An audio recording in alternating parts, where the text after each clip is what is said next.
Assalamualaikum warahmatullahi wabarakatuh. Perkenalkan, nama saya Wiwi Hidayati SPD. Saya calon guru penggerak angkatan ke-10 dari Kabupaten Labuhan Batu Selatan. Di sini saya akan memaparkan aksi nyata budaya positif modul 1.4. Langkah yang pertama yaitu rancangan tindakan. Latar belakang. Sekolah berusaha menciptakan iklim pendidikan yang mampu membiasakan setiap warganya, khususnya peserta didik, melakukan budaya atau kebiasaan yang positif. Budaya yang mengakar kuat dan menjadi sebuah kebiasaan yang dilakukan secara kontinu dan sadar oleh setiap warga sekolah. Diharapkan dalam pembiasaan positif ini semua pihak dapat terlibat sehingga nantinya hal ini akan menjadi budaya sekolah. Tujuan 1. Menumbuhkan budaya positif dengan kesepakatan kelas. 2. Menumbuhkan nilai-nilai profil pelajar Pancasila pada diri peserta didik dalam kegiatan pembelajaran. Tolak ukur, peserta didik mampu membuat kesepakatan kelas yang dipasang di dinding kelas dan mengaplikasikan nilai-nilai profil pelajar Pancasila secara sadar dan kontinu dalam proses belajar. Lini masa tindakan yang dilakukan. 1. Merancang kegiatan aksi nyata yang akan dilakukan dan menyampaikan hasil rancangan kepada kepala sekolah. 2. Melaksanakan sosialisasi kepada seluruh warga sekolah, meliputi kepala sekolah, guru, peserta didik, dan tenaga kependidikan. 3. Membuat keyakinan kelas dan kelas impian bersama. 4. Evaluasi dan refleksi terhadap pencapaian aksi nyata. Dukungan yang dibutuhkan. 1. Dukungan yang saya butuhkan dari kepala sekolah, guru, dan tenaga kependidikan, murid, dan orang tua. Alat dan bahan yang dibutuhkan adalah materi, infokus, laptop, pengeras suara, dan mikrofon. Dan saya mendapatkan materi dari LMS, instruktur, dan fasilitator. Infokus dan pengeras suara milik sekolah, laptop milik pribadi. Langkah yang kedua yaitu penyebaran pemahaman budaya positif bersama rekan guru di sekolah. Warahmatullahi wabarakatuh. Waalaikumsalam warahmatullahi wabarakatuh. Syukur kita panjatkan kehadirat Allah Subhanahu wa taala yang mana pada pagi hari ini kita masih diberikan kesehatan, keselamatan sehingga kita semua dapat berkumpul di ruangan tercinta kita ini. Selawat berikan salam senantiasa kita curahkan kepada Nabi besar Muhammad SAW. Semoga kita semua mendapatkan syafaatnya. Yang saya hormati Ibu Koordinator Divisi CD, Ibu Mariama, dan yang saya hormati Ibu dan Bapak Guru yang hadir pada hari ini. Terima kasih saya ucapkan kepada Ibu dan Bapak Guru yang telah meluangkan waktunya untuk hadir di sini. Di mana di sini saya akan mempresentasikan tentang budaya positif modul 1.4. Di sini saya akan melakukan ajuhan dari tugas aksi nyata modul 1.4 guru penggerak angkatan ke-10. Tapi alangkah baiknya sebelum kita memulai presentasi, kita berdoa terlebih dahulu semoga kegiatan kita nanti mendapatkan berkah dan bermanfaat untuk kita semua. Untuk doa saya pimpin sendiri ya Ibu dan Bapak Guru. Baiklah Ibu dan Bapak Guru, sebelum kita mulai kita berdoa bersama-sama. Berdoa dimulai. Berdoa selesai.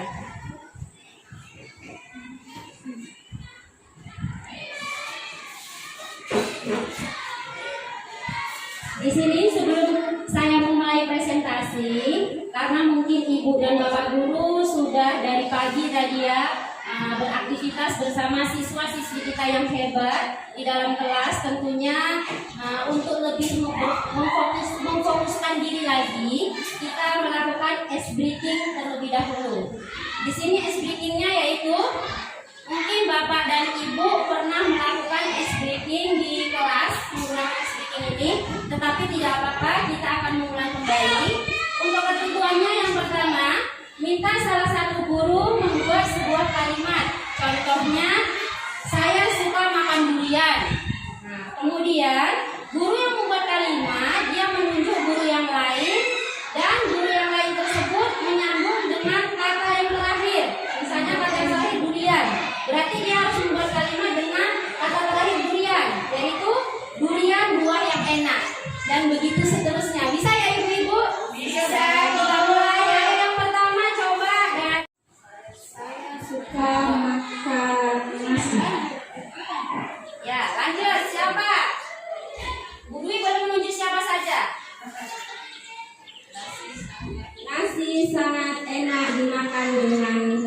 PAUD. Oke.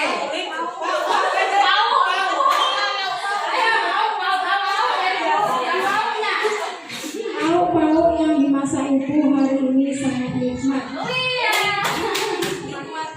Lauk-pauk itu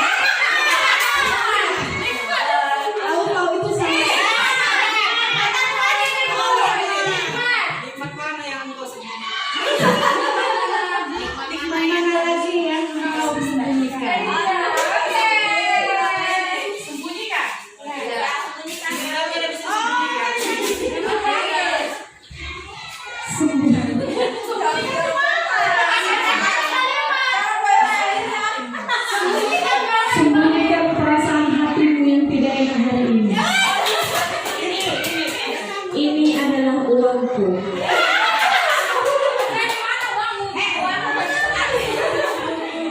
Uangku hari ini sedikit sekali.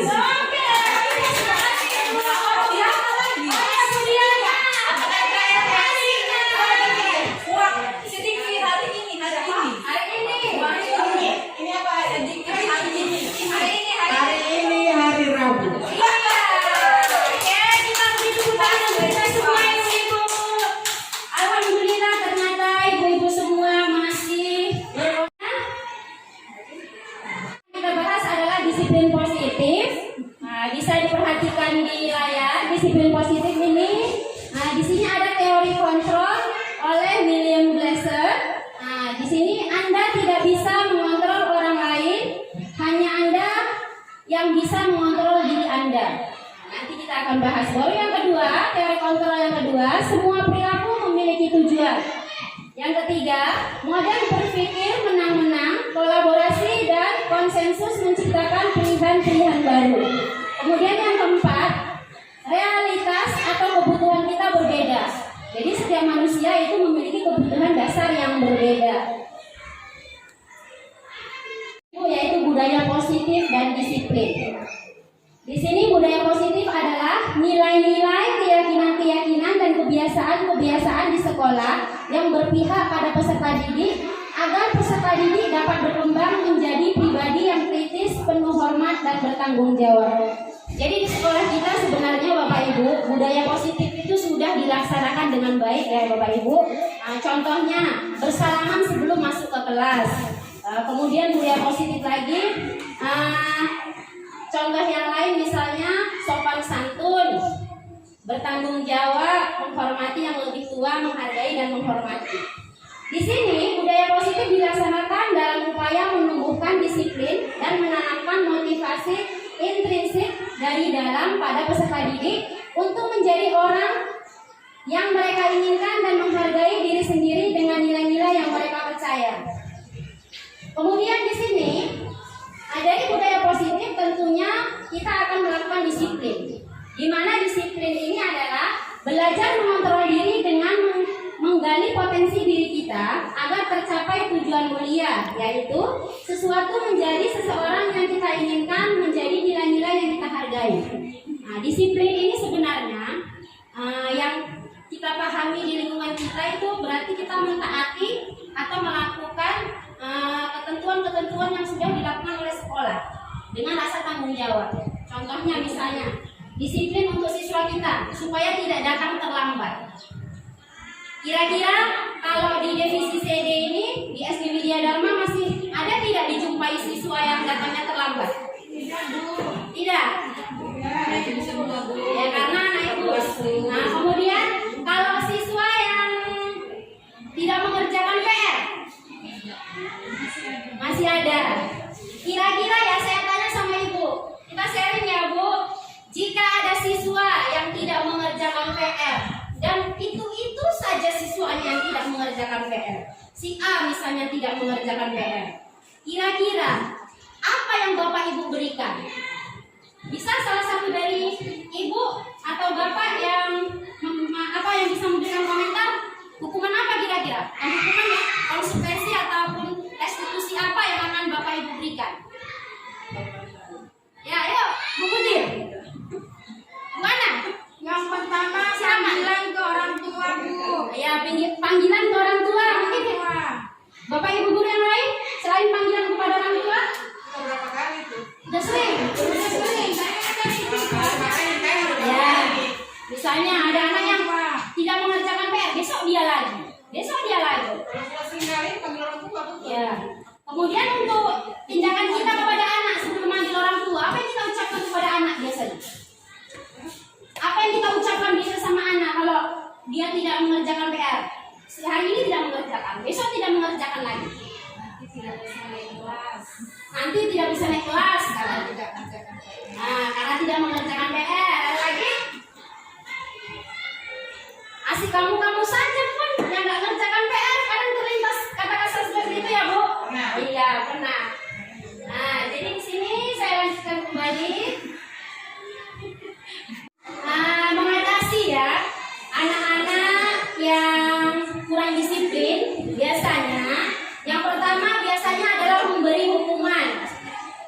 sini hukuman adalah cara untuk melakukan pemarahan agar tingkah laku bisa sesuai dengan perilaku secara umum. Hukuman diberikan agar kesalahan yang pernah dilakukan tidak terulang kembali dan patuh terhadap peraturan. Biasanya kamu tidak mengerjakan PR, kutip sampahnya, keliling lapangan 3 kali. Itu seperti hukuman ya. Kemudian kalau konsekuensi adalah perilaku yang berfokus mengajarkan anak bagaimana bertingkah laku lebih baik untuk kedepannya. Konsekuensi memberikan pilihan-pilihan jalan keluar kepada pelanggar. Mungkin dia lebih baik daripada hukuman. Nah, contohnya seperti apa Bu? Misalnya kalau konsekuensi ini diberikan mungkin konsekuensi yang lebih mendidik ya Bu, atau mungkin coba kamu kerjakan tugasnya tapi nulisnya di luar. Nah, mungkin konsekuensinya seperti itu. Atau nggak bawa buku pelajaran ya Bu. Kemudian restitusi adalah yang ketiga, memberikan pilihan-pilihan alternatif yang bisa dipilih pelanggar agar dapat menyelesaikan masalah. Ini nanti akan kita bahas Bu. Cara mengatasi siswa yang kurang disiplin menggunakan cara restitusi. Teori motivasi terlebih dahulu. Jadi menurut Dean Gessen menyatakan ada 3 motivasi perilaku manusia sebenarnya. Yang pertama, biasanya manusia itu termotivasi untuk menghindari ketidaknyamanan atau dihukum. Mereka melakukan sesuatu itu supaya tidak dihukum. Aku bawalah buku ini supaya aku nanti sampai sekolah nggak dihukum bapak ibu guru. Dia menghindari hukuman. Aku kerjakan PR lah biar nanti nggak dihukum sama ibu dan bapak guru walaupun PR pun nanti salah. Yang penting aku kerjakan. Jadi dia menghindari hukuman. Kemudian yang kedua, untuk mendapatkan imbalan atau penghargaan dari orang lain. Contohnya seperti saya ya Bu. Aku ikut guru penggerak lah supaya nanti aku dapat bisa sertifikasi misalnya. Itu kan karena mau mendapatkan penghargaan ya Ibu. Itu yang kedua, itu efeknya lebih naik 1 tingkat daripada menghindari ketidaknyamanan atau hukuman. Baru yang ketiga, untuk menjadi orang yang mereka inginkan dan menghargai diri sendiri dengan nilai-nilai yang mereka percaya. Di sini sudah yang terbaik motivasi ini Bu, karena memang dia lahir dari dirinya sendiri.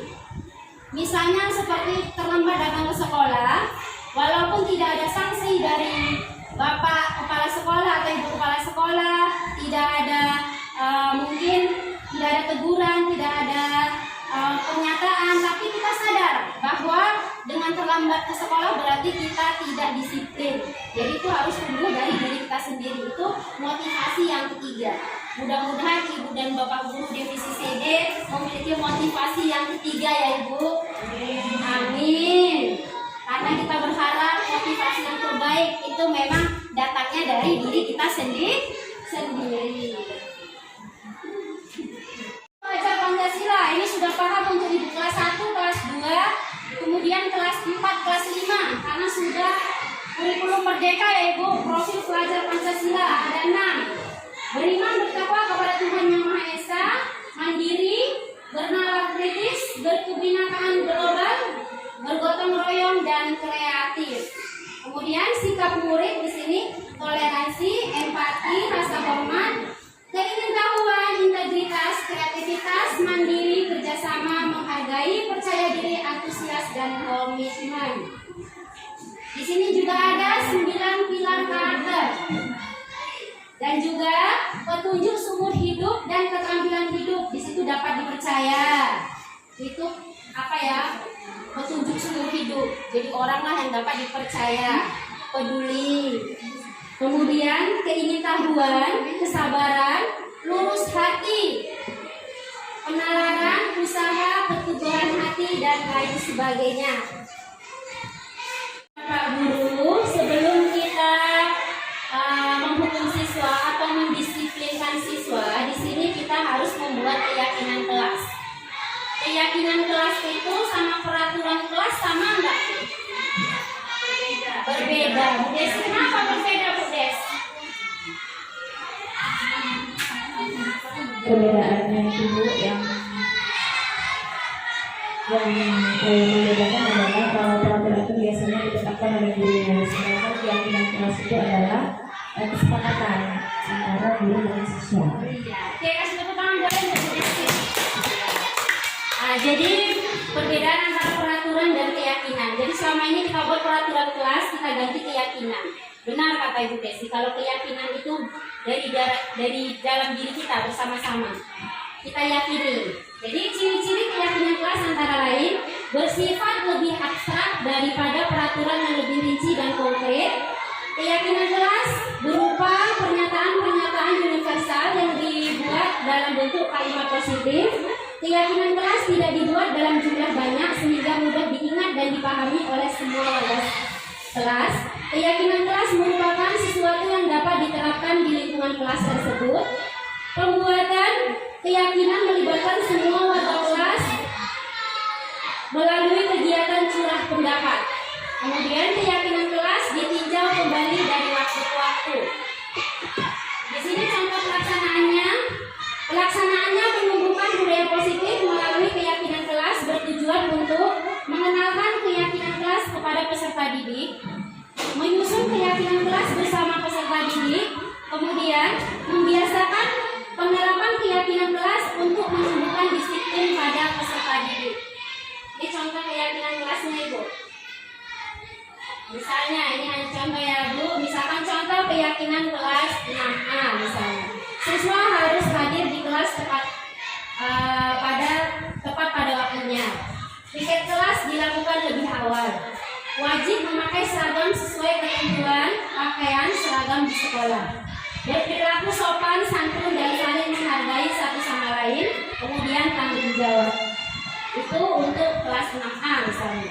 Kalau untuk kelas 6B misalnya, menjaga ketertiban kelas dan mematuhi tata tertib sekolah dengan penuh tanggung jawab, aktif mengikuti pembelajaran dengan semangat dan percaya diri, bergotong royong menjaga kebersihan dan kerapian kelas, menghormati semua guru dan saling menghargai sesama teman, fokus menggunakan gawai atau gadget untuk keperluan pelajaran. Kadang ini kan siswa ada yang bawa ke sekolah membawa handphone ya Bu. Memang kita haruskan misalkan pada hari-hari tertentu, misalkan seperti kelas 5 untuk ujian AKM. Jadi mereka itu kalau membawa gadget itu harus memang untuk keperluan sekolah, bukan nanti gurunya pergi malah main game. Karena lagi bicara-bicaranya game. Ini ada dia menghukum, membuat orang merasa bersalah, jadikan teman, memantau atau menjadi manajer. Kira-kira posisi kita sebenarnya di kelas kepada siswa jadi apa ya? Apakah masih menjadi penghukum atau membuat orang merasa bersalah atau teman, memantau atau manajer? Contoh, guru menghardik, menunjuk-nunjuk, menyakiti, menyindir. Kamu udah gak ngerjakan PR, tulisanmu jelek lagi katanya. Itu kan sudah menghardik dia. Udah gitu menunjuk-nunjuk. Nah, jadi di sini kalau kamu tidak melakukannya, saya akan apa? Saya akan tinggalkan kelas misalnya. Kita ancam. Di sini hasilnya kepada peserta didik membentak siswa menjadi pemberontak, menjadi pendendam, dan selalu menyalahkan orang lain siswa kita. Apa di antara itu masih ada yang menghukum? Enggak ya, enggak ada ya. Udah enggak ada lagi yang menghukum ya. Kemudian membuat orang merasa bersalah atau siswa merasa bersalah. Misalnya guru berceramah menunjukkan kekecewaan mendalam. Contohnya, kamu sudah mengecewakan ibu, nak, kamu nggak kerjakan PR. Ibu kecewa sama kamu. Kamu maunya apa sih? Kita memelas sama anak-anak itu. Jadi hasilnya anak-anak itu menyembunyikan, menyangkal, berbohong jadinya dia supaya mendapatkan simpati dari guru.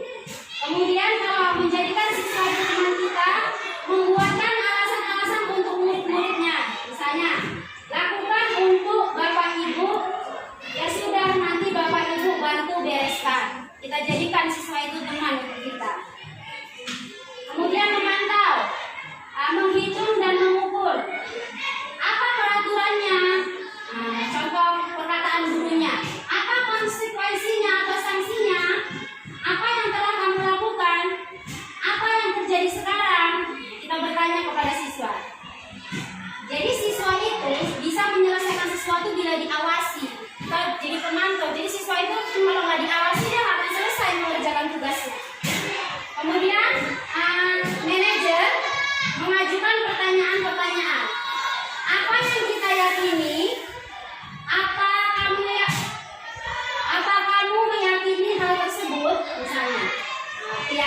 pasal yang udah kita buat ya Bapak Ibu.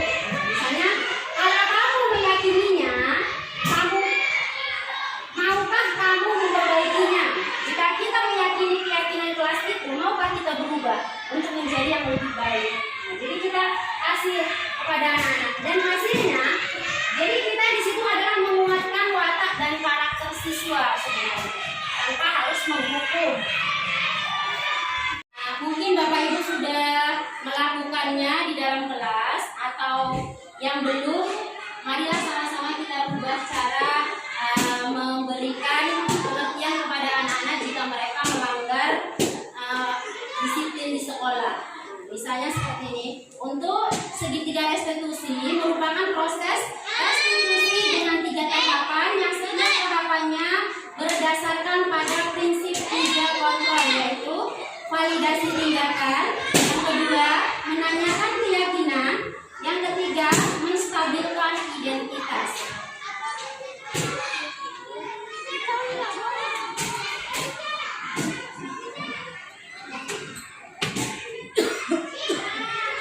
Sembilan ciri-ciri restitusi. Yang pertama, bukan untuk menebus kesalahan, namun untuk belajar dari kesalahan. Jadi kita memberikan pengertian kepada anak-anak bukan untuk menebus kesalahan, tapi untuk belajar dari kesalahan supaya tidak terulang kembali.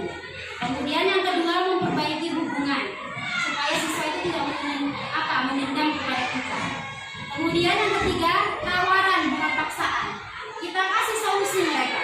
Kita tawarkan hal-hal yang memang sesuai dengan keyakinan kelas.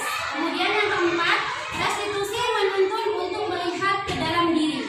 Yang kelima, restitusi mencari kebutuhan dasar yang mendasari tindakan. Yang keenam, restitusi diri adalah cara yang paling baik. Yang ketujuh, restitusi fokus pada karakter bukan tindakan. Kedelapan, restitusi fokus pada solusi. Kesembilan, restitusi mengembalikan murid yang berbuat salah pada kelompoknya. Jadi ini kegiatan restitusinya ini. Yang pertama ya, kata-kata yang bisa diberikan. Guru berkata, berbuat salah itu hal yang manusiawi. Tidak ada manusia yang sempurna. Bapak atau ibu juga buat salah. Kita pasti bisa menyelesaikan permasalahan ini. Bapak atau ibu tidak tertarik untuk mencari tahu siapa yang benar, siapa yang salah. Bapak ibu lebih tertarik untuk menyelesaikan masalah. Kemudian kalau kamu menyalahkan dirimu sendiri terus-menerus, apakah kamu bersikap baik pada dirimu sendiri? Mungkin pertanyaan-pertanyaan ini bisa digunakan salah satunya jika siswa kita melanggar disiplin di sekolah untuk menstabilkan identitas. Kemudian yang kedua, validasi kebutuhan. Nah, di sini di validasi kebutuhan, guru berkata, kamu bisa saja kan melakukan hal yang lebih buruk, tapi kamu tidak melakukannya kan? Kamu pasti punya alasan mengapa melakukannya. Apa yang penting bagi kamu? Kamu boleh tetap berusaha menjaga sikap itu, tapi tambahkan sikap yang lain yang baru. Maukah kamu belajar cara lain untuk mendapat yang kamu butuhkan tanpa harus memukul? Apa kamu bisa melakukan dengan lebih baik besok lagi?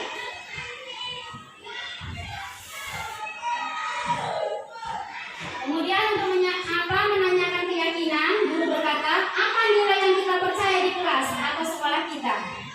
Nilai-nilai universal apa yang telah kita sepakati? Ini kesepakatan kelas kembali lagi.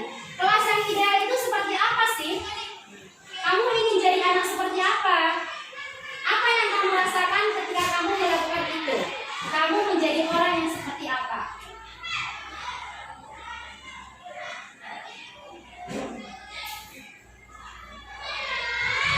Ini ada kasus ya Ibu. Fazia Aini yang tidak mengerjakan tugas. Nah saya, kelas 6B, saya angkat untuk tugas aksi nyata modul 1.4. Nih, Selasa siang, Bu Wiwi Hidayati tidak bisa mengajar pelajaran bahasa Indonesia di kelas 6B karena harus mengikuti rapat penting di kabupaten. Bu Wiwi pun memberikan tugas kepada siswa kelas 6B agar kelas tidak kosong.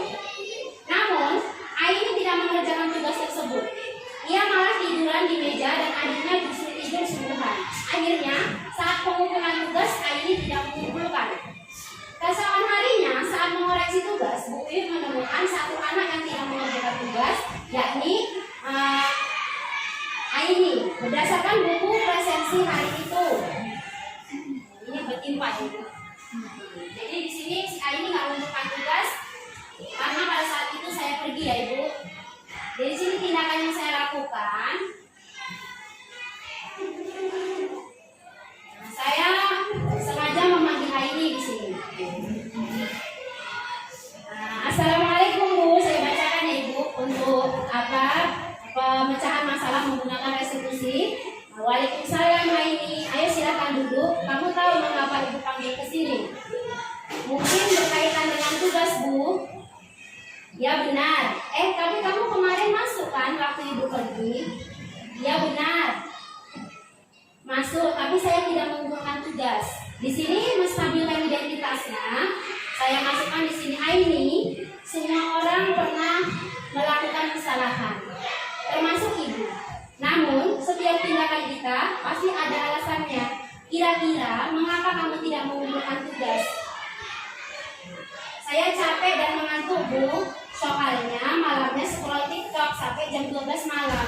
Akhirnya saat belajar jadi ngantuk. Jadi dia jujur.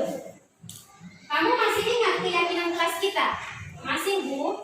Jadi di sini kita menanyakan keyakinan. Kalau masih ingat, kira-kira yang kamu lakukan itu sudah sesuai dengan keyakinan kelas kita belum? Belum Bu? Nah, keyakinan kelas yang mana? Selalu bertanggung jawab Bu, karena tadi di keyakinan kelas kami buat ada rasa bertanggung jawab. Nah, ternyata kamu tahu. Lalu apakah kamu punya solusi untuk masalah ini? Iya Bu, pertama saya minta maaf karena tidak mengumpulkan tugas. Kedua, saya tidak akan tidur terlalu malam lagi. Dan yang ketiga, saya akan mengerjakan tugas dari Ibu dan akan saya kumpulkan besok. Baik, Ibu apresiasi untuk tanggung jawabmu dan kamu boleh kembali istirahat. Jadi kita bisa menyelesaikan masalah itu menggunakan restitusi tanpa harus menghukum siswa. Mungkin lebih mendekatkan diri mencari solusi. Kenapa sih kita tidak langsung mengeklaim bahwa siswa tersebut, oh kamu memang lagi-lagi kamu memang anak yang pemalas. Tidak boleh seperti itu. Jadi kita harus tahu solusinya. Kenapa dia melakukan seperti itu? Assalamualaikum. Waalaikumsalam Aini. Kamu tahu kenapa dipanggil kemarin nak? Mungkin berkaitan dengan tugas Bu. Iya benar sekali. Ngomong-ngomong, kemarin kamu masuk sekolah kan nak? Iya baru masuk, tapi saya tidak mengumpulkan tugas. Aini, Ibu tahu semua orang itu nak pernah melakukan kesalahan, termasuk juga Ibu. Ibu juga pernah melakukan kesalahan. Tapi setiap tindakan kita pasti ada alasannya. Kira-kira mengapa Aini tidak mengumpulkan tugas nak? Saya capek Bu, mengantuk. Soalnya malamnya saya scroll TikTok sampai jam 12 malam. Akhirnya saya mengantuk saat jam pelajaran. Kamu masih ingat enggak keyakinan kelas kita nak? Masih Bu. Kira-kira kalau Aini masih ingat tentang keyakinan kelas kita, coba apa yang kamu lakukan itu sudah sesuai belum dengan keyakinan kelas kita? Kira-kira yang belum sesuai itu dengan keyakinan kelas yang mana? Selalu bertanggung jawab Bu. Nah, itu kamu ingat nak. Nah, apakah kamu punya solusi dari masalah yang kamu lakukan itu? Iya Bu, pertama saya meminta maaf karena tidak mengumpulkan tugas. Kedua, saya tidak akan tidur larut malam lagi. Ketiga, saya akan mengerjakan tugas dari Ibu yang akan saya kumpulkan besok. Ya, baik. Ibu akan apresiasi untuk tanggung jawabmu. Dan untuk selanjutnya, semoga tidak terulang kembali dan untuk Aini lebih bertanggung jawab kembali. Dan sekarang Aini boleh melanjutkan istirahat bersama teman-temannya. Terima kasih Bu. Permisi. Assalamualaikum Bu. Waalaikumsalam nak. Perkenalkan, nama saya Fazia Aini Ritonga. Saya dari kelas 6 BSD Widyadharma. Saya telah membuat kesalahan dan tidak mengumpulkan tugas padahal saya masuk sekolah. Saya berterima kasih kepada Bu Wiwi karena tidak memarahi dan menghukum saya. Tetapi Bu Wiwi memberi pengertian kepada saya dan membuat saya sadar akan kesalahan saya. Dan saya berjanji tidak akan membuat kesalahan dan melanggar peraturan kelas. Wassalamualaikum warahmatullahi wabarakatuh. Ya, Muhammad Faiz mencontek saat sumatif akhir semester. Sabtu pagi, seorang siswa kelas 6B yang bernama Muhammad Faiz ketahuan oleh BPW melakukan kecurangan dengan mencontek pada saat pelaksanaan tes sumatif akhir semester. Siswanya nyontek pada saat ujian.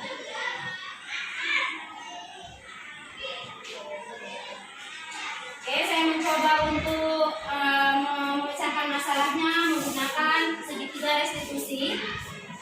Saya panggil siswanya. Nah, Assalamualaikum Bu. Waalaikumsalam. Apakah kamu tahu mengapa saya panggil ke sini? Kemarin waktu ujian semester saya mencontek Bu. Mungkin dia sudah dengar, sudah sadar dari kawannya senting-sentingan kalau dia itu mencontek bakal dipanggil. Nah, kemudian coba kamu ceritakan kronologi kejadiannya. Ya Bu, jadi waktu itu saya membawa catatan kecil ke dalam ruangan penilaian akhir semester dan ketahuan oleh pengawas ruangan Bu, kita akan memberikan pertanyaan menggunakan menstabilkan identitas. Oh begitu, saya yakin tidak ada siswa yang sempurna. Jadi kita nggak membuat oh salah itu, jangan kau ulang lagi ya. Jadi kita tanya, saya yakin tidak ada siswa yang sempurna. Kemudian kamu sudah baik mau mengakui kesalahan yang sudah kamu lakukan. Iya Bu, saya minta maaf. Kemudian di sini validasi tindakan yang salah. Bu guru menanya, kenapa kamu sampai mencontek? Siswa menjawab, karena pelajarannya begitu sulit.